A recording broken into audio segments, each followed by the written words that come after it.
আমাদের যে লড়াই বিচার সংস্কার এবং দুর্নীতি আধিপত্যবাদের বিরুদ্ধে, এই লড়াই শুরু শেষ হয় নাই। এই লড়াই আমাদেরকে নতুন করে শুরু করতে হবে। আমাদের সদস্য সচিব বলেছেন, জুলাই সনদ এবং গণভোটের যে গণরায়, যার ভিত্তিতে নির্বাচন হয়েছে, যার ভিত্তিতে সরকার গঠিত হয়েছে, সেই গণভোটের রায়কে বাতিল করার জন্য আদালতকে ব্যবহার করার চেষ্টা করা হচ্ছে।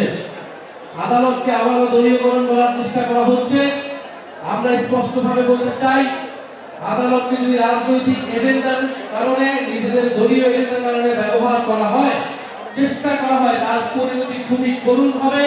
বিগত আওয়ামী লীগ সরকার এই একই প্রচেষ্টার মাধ্যমে কিন্তু তার পতন শুরু হয়েছিল। ফলে এখন যারা সরকারে আছেন, আপনাদের প্রতি স্পষ্ট আহ্বান থাকবে, গণভোটের গণরায় দ্রুত বাস্তবায়ন করুন।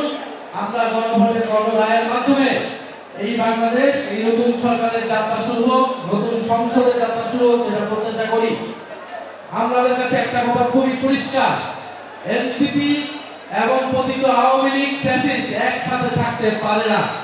যেই জেলায় আওয়ামী লীগের কার্যক্রম শুরু হবে, সেই জেলায় হয় আওয়ামী লীগ থাকবে, নয় এনসিপি থাকবে। ফলে এনসিপির যদি 10 জন নেতাকর্মীও থাকে, সেই অঞ্চলে আওয়ামী লীগের কোনো কার্যক্রম, নিষিদ্ধ ফ্যাসিস্ট সংগঠনের কোনো অফিস কোনোভাবেই সেটা যাতে সুযোগ না পায়, সেটা নিশ্চিত করার দায়িত্ব আপনাদেরকে এদেশের জনগণ দিয়েছে, জুলাই গণ অভ্যুত্থানের শহীদরা দিয়েছে।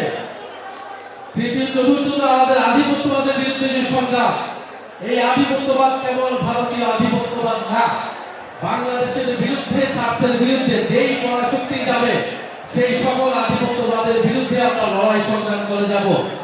বাংলাদেশের পররাষ্ট্র মন্ত্রণালয় থেকে সাম্প্রতিক সময়ে এই ইরান এবং আমেরিকার যে দ্বন্দ্ব, যেখানে মুসলিম বিশ্বের নেতা আয়াতুল্লাহ খমেনিকে শহীদ করা হয়েছে, সেই ব্যক্তিতে যে প্রেস রিলিজ দিয়েছে, সেই প্রেস রিলিজ দেখে আমাদের খুবই কষ্ট লেগেছে। বাংলাদেশ আবার নতজান পররাষ্ট্রনীতির কবলে পড়লো কিনা, সেই প্রশ্ন বাংলাদেশের জনগণ তৈরি করেছে। এবং বাংলাদেশের পররাষ্ট্র মন্ত্রণালয়ের দায়িত্ব দেওয়া হয়েছে অন্তর্বর্তী সরকারের একজন উপদেষ্টাকে। কেন তাকে দায়িত্ব দেওয়া হলো? কোন পরাশক্তির স্বার্থ রক্ষার জন্য দায়িত্ব দেওয়া হলো? নির্বাচন ইঞ্জিনিয়ারিং এর পুরস্কার হিসেবে দেওয়া হলো কিনা, সেই প্রশ্ন আমাদের কাছে পরিষ্কার হয়নি।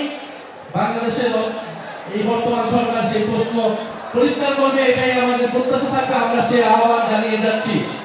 আরেকটি বিষয় আপনাদের কাছে বলবো, এখানে যারা এসেছেন, ছাত্র শক্তি, যুব শক্তি, আপনারা সাংগঠনিকভাবে প্রস্তুতি নেন।